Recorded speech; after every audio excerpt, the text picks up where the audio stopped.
Are you looking at buying a car for the business and do you want to know how maybe to write it off? Or are you building up cash with the hopes of buying a building sometime? Or, what would you do with that extra cash? Or what if you have a mortgage and student loans? Is accelerating debt payoff a good idea? If you're looking to actually increase the funds that you have for retirement and be able to invest in your business and make sure you stay in the driver's seat of your overall financial life and how to achieve economic independence, I've got a treat for you today because I'm showing you a one-on-one session that I did with someone in our Wealth Architecture Premium program. So buckle up, get ready to take some notes, and let's help you take your finances to the next level. So tell me what your best outcome would be with our time together today, if you have any specific questions, and what I can do to create the most value for you. Yeah, so I do have some specific questions. So I'm obviously excited to move forward and get the accountant looking at our stuff because I feel like I haven't had a lot of deductions for the business. Mm-hmm. We're looking at buying a new car potentially. Can the business write that off? Like we were just going to upgrade, trade in our old car, get a newer car. But I didn't know, we've never written it off. I've asked our accountant, she's like, well, it's not a great idea. But there's other chiropractors that I know that have written it off. Man, you just have to look at what percentage of it's for business and what percentage is personal, and you write it off at that percentage. Okay. And I actually increased my write-off on the last two vehicles because I now have an office at my cabin for one company, an office at my house for another, and then the Wealth Factory office. And so I drive between those three 80% of the time. So I'm writing off 80% of my vehicle. So yeah, you absolutely can. And I don't know why the accountant says it's not a good idea. I mean, it's just, you're obviously using it for business purpose, and then you just don't write off what's used for personal purpose. Right. Okay. Also, so a couple other questions. As far as the business, so I've been building up cash for the business because I'd like to buy a building. So right now we rent, and I feel like that would be, a great investment. But I've got a bunch of cash just sitting in the bank, and I have for a couple of years. So, I mean, what do I do with that? Well, you want at least 3 months of your personal expenses set aside just in a savings and checking account. So you just leave that there. Yeah. Above that, you have a couple options. One is you could go heavily overfunded on a cash value plan. Okay. The downside to that is some of that cash will go to expenses and fees in that first part. So it actually is going to put you at a smaller cash position. Like maybe you can get 70 to 80% of the cash you put into that first year to show up.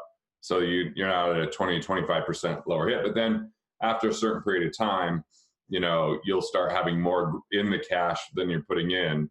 And that can happen fairly quickly. And, it's probably like 4 or 5 years before you're back to break even. So it would take a little bit of a hit, but it would create a tax advantaged place. And then after 5 years, you're going to have a much higher rate in dividend than you would be having in a savings account. So it just depends on using that. And look, the market is heavily overvalued in real estate, in my opinion. Right. We had this major run up because people aren't really buying the properties based upon, oh, hey, here's what I'm buying it for. They're buying it based upon what payment they can afford, and interest rates have been really low. So payment's low, but that's also artificially inflated real estate. So I think that we're not going to be far away from watching that bubble burst, and then you should be able to swoop in and really buy a great place, and I always kind of have this philosophy of making money on the buy. Right. The way you do that is not from distressed property. Some people go buy distressed property that they have to fix up, and they find out, kind of like the old Tom Hanks show Money Pit, right? Like you end up just doing all that work. The better thing is to find a distressed seller. Someone that's going, hey, this payment's stressing me out, or I need to liquidate this because of, some financial circumstance, because maybe they had too much money tied up into it. Because a lot of people overextend themselves. They buy something on that payment, but then they don't consider taxes, and they don't consider maintenance. They don't consider, whatever improvements they end up having to make. So if you could be patient there, I think you can make a great purchase in the next, couple years. Okay. And then there's some great tax strategies with that as well, like cost segregation. That just allows you to get higher tax depreciation on the property when you buy it, which will be helpful. I do recommend considering just buying an existing property more than building one. Yeah. I built one, 45,000 square feet, that I was a 45% partner. And I'm like obsessed about when it was finished, all the issues with it. And when there was a problem, it was my problem. And, and you got to have maintenance people and blah. It was just like, it was a big ordeal. And now that I just rent, I'm like, cool, that's not my problem when something's a problem. Sure. So if you can, if you buy it, you're not going to notice all the little issues that when you're actually building it, and the extra expenses that come up in the building process. You'll have a more predictable situation.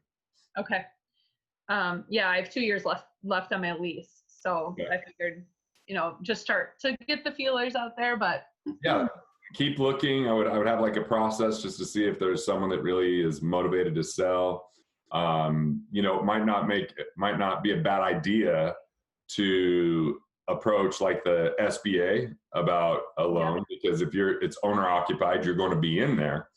So those loans can take 6 months sometimes, right? They're kind of bureaucratic. So if there's anything you can do to move towards pre-approval, a lot of times, I don't know how much you could do, because they want to know like what the square footage is and, what the payment is, and looking at your financials. But, I even have some connections with people that do business loans or commercial property loans. This guy, James, that I can connect you to. And then, at least if you could go in and move quicker. But 10% down with SBA, you're probably looking more like 20% down if you're just going with traditional commercial financing. But that wouldn't be that bad if you could move quicker that way. Yeah. So we don't have a lot of debt. My husband and I don't. We just have our house loan and student loan, and I've accelerated the payments on both of those. But do you think that's a good idea, or do you think we should turn it and put it more of that into like a life insurance policy? Well, for him, he hasn't been able to get life insurance. He had a stroke 5 years ago and had one again a couple months ago.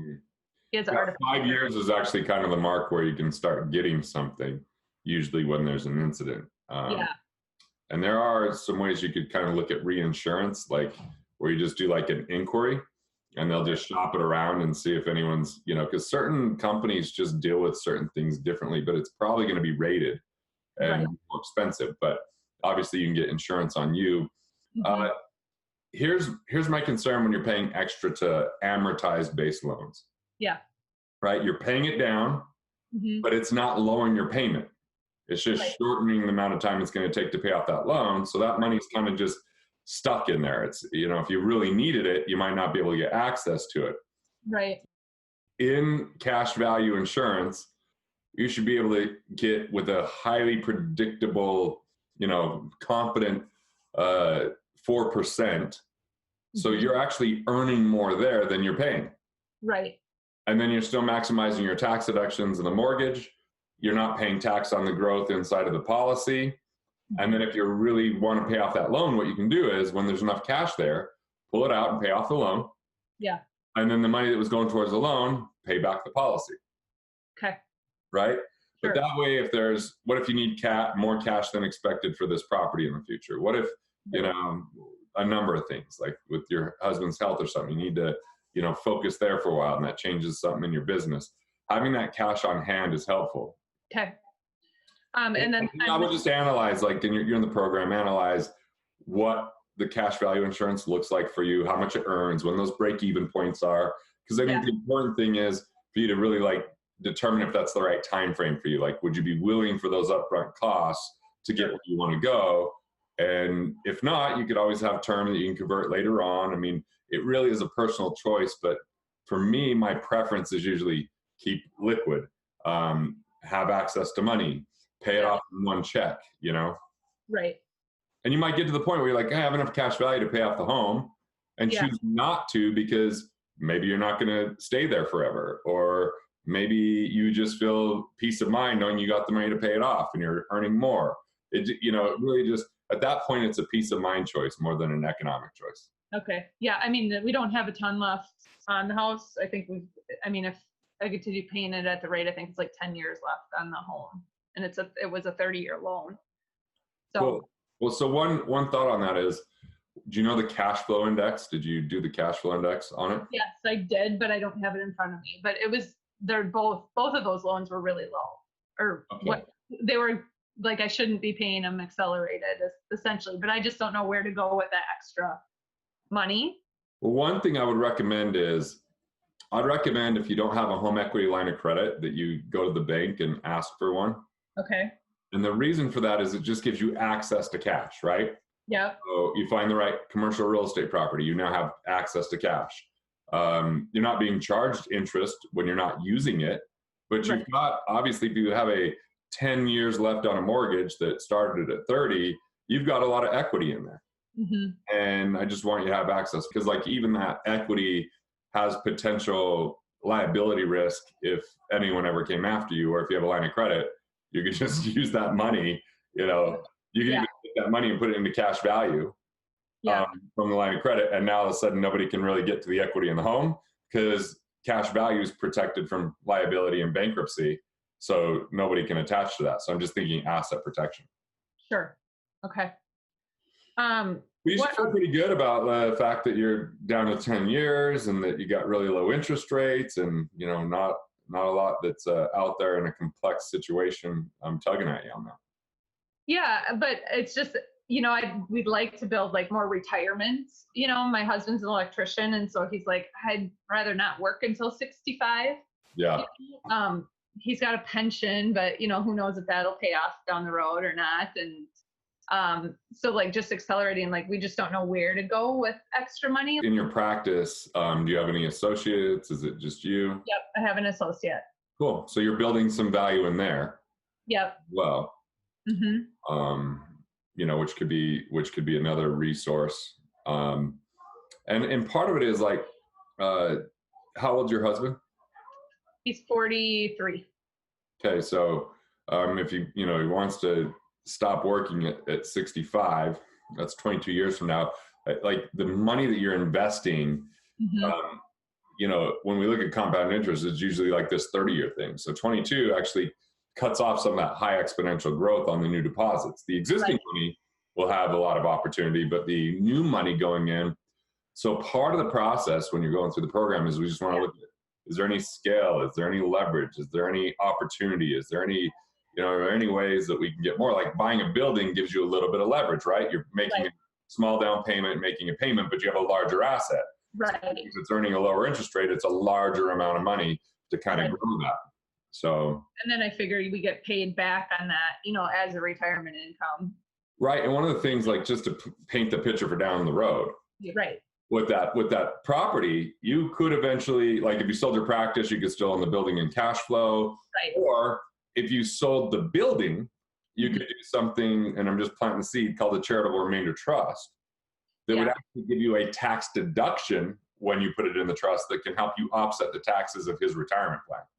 Sure. So you can start coordinating some things. And even if you had life insurance, if you paid off your mortgage, you'd have this piece of collateral that could let you do a reverse mortgage way into the future that would give you this tax-free money from the bank, but then the death benefit would pay the bank back. So you've got like a way to coordinate and have things work together to boost up that cash flow a little bit. Okay.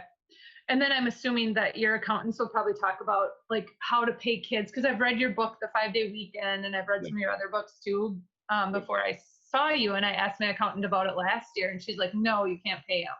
Oh yeah, you absolutely can. It's took pictures of it in the law, Okay. I mean, it's just, the big thing is, as always with tax, just do the legal and ethical thing. It's illegal to do it. The ethical way is that you actually have them do certain things. Right. So are you going to the Epic event in October? Yeah. Yep. So I'm bringing my kids. So my kids are going to hand out books, because all the people that did referrals get my books. So they're going to be there handing out books. I might even have one of them introduce me on stage. So I'm putting them to work, right? So I'm not just paying them and be like, oh yeah, I just paid them. I'm actually finding things for them to do to help them be a more responsible human being. And by the way, I don't give them the cash. The cash goes into a bank account with their name, and then it pays for their life insurance.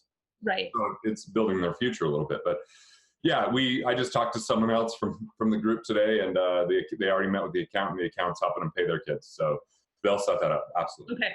Cool. Yeah, and I'll get to that. The kids are just off at school. Right now, it's like this until they go back, they're home with me. Like, I'm surprised they're not in here interrupting right now. But anyways, how about we talked a little bit about retirement. Should I have my husband continue to contribute? Well, what I'd do is have him meet with both of you meet with the registered investment advisor. Yep. And have him analyze it. Have him actually put together the numbers and say, okay, when you make a deposit, where's it being invested? What are the fees associated with it? What's the downside protection? And what's the potential based upon those deposits versus what else is out there and your other opportunities? So I think that we want to look at it as mathematically as possible to give you informed decisions. Because I think what's important is you stay in the driver's seat here. We just help narrow down and tailor the options to you. Yeah. Those experts that can really do that, whether that's through showing you through software, or having a conversation, but you now have that team that you've got access to. And if I gave you any opinion right now, it would be just that. It would be a very biased opinion because I'm so biased against retirement plans. Yeah, right. No, but I think it's more appropriate to just have someone give you the facts and then you can make an informed decision. Okay. Cool. Sounds great. Thank you so much. Hey, I appreciate it. I really enjoyed it. Take care. Yeah. Bye-bye.